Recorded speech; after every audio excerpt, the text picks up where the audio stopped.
भगवान जगन्नाथ की अद्भुत कथा बहुत समय पहले की बात है। आज का ओडिशा के समुद्र तट पर नीलकंठ पर्वत के पास एक अद्भुत रहस्य छिपा था। कहा जाता था कि वहाँ स्वयं भगवान विष्णु एक दिव्य रूप में निवास करते हैं, जिसे नीलमाधव कहते थे। परंतु यह रहस्य केवल कुछ ही साधकों को ज्ञात था। उस समय उड़ीसा पर राजा इंद्रद्युम्न परम भक्त थे और उन्होंने संकल्प लिया था कि वे भगवान के इस दुर्लभ स्वरूप का दर्शन करेंगे। उन्होंने अपने सबसे योग्य पुरोहितों और सैनिकों को भेजा कि वे नीलमाधव के बारे में पता लगाएं। कई दिनों की यात्रा के बाद उनकी एक पुजारी विद्यापति को नीलमाधव का ठिकाना ज्ञात हुआ। नीलमाधव की पूजा एक आदिवासी प्रधान विश्ववसु कर रहा था। विश्ववसु ने विद्यापति को पहले मना किया, पर विद्यापति की भक्ति देख अंततः उसने अपनी आंखों पर पट्टी बांधकर उसे नीलमाधव के दर्शन करवाए।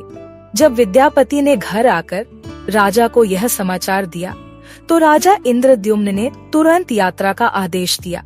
पर जब वे स्वयं वहां पहुँचे, तब तक नीलमाधव लुप्त हो चुके थे।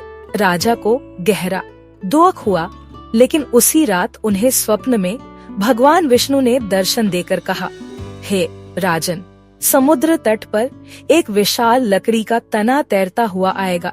उसी लकड़ी से मेरा नवीन विग्रह बनाना। मैं जगत के नाथ के रूप में प्रतिष्ठित होऊंगा। राजा ने समुद्र के किनारे तंबू गाड़े और कुछ ही दिनों में सचमुच एक दिव्य काष्ठ का तना समुद्र में तैरता हुआ आया। वह लकड़ी किसी भी औजार से कट नहीं रही थी। राजा चिंतित हुआ। तभी एक वृद्ध बढ़ई के वेश में स्वयं भगवान विश्वकर्मा आए और बोले, यदि आप मुझे एकांत में कार्य करने देंगे और 3 सप्ताह तक कोई नहीं देखेगा, तो मैं विग्रह बना दूंगा। राजा ने सहर्ष स्वीकार कर लिया। विश्वकर्मा लकड़ी लेकर एक कक्ष में बंद हो गए। दिन बीतते गए, लेकिन 1 सप्ताह भी नहीं बीता कि रानी को चिंता सताने लगी। अंदर से कोई आवाज नहीं आ रही थी। उन्होंने राजा से अनुरोध किया कि द्वार खोलकर देखें। राजा ने द्वार खोला और तब तक विश्वकर्मा अदृश्य हो चुके थे। सामने अधूरे बने 3 मूर्तियां थीं। हाँ, एक काले रंग की बड़ी मूर्ति भगवान जगन्नाथ, हाँ एक सफेद रंग की मूर्ति बलभद्र, हाँ और एक छोटी पीली मूर्ति सुभद्रा। तीनों मूर्तियों के हाथ पांव अधूरे थे। राजा इंद्रद्युम्न दुखी हुए, पर उसी समय आकाशवाणी हुई, हे राजन, यही मेरा दिव्य स्वरूप है। मैं अधूरा नहीं, संपूर्ण हूँ। मेरी भक्ति करने वाले को मैं अपना संपूर्ण प्रेम देता हूँ। राजा ने तीनों मूर्तियों को बड़े धूमधाम से जगन्नाथ पुरी में स्थापित करवाया।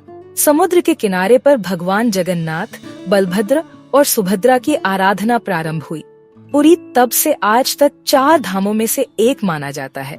हर वर्ष वहाँ विश्व प्रसिद्ध रथ यात्रा का आयोजन होता है, जिसमें भगवान तीनों भाई बहन विशाल रथों में विराजते हैं और नगर भ्रमण करते हैं।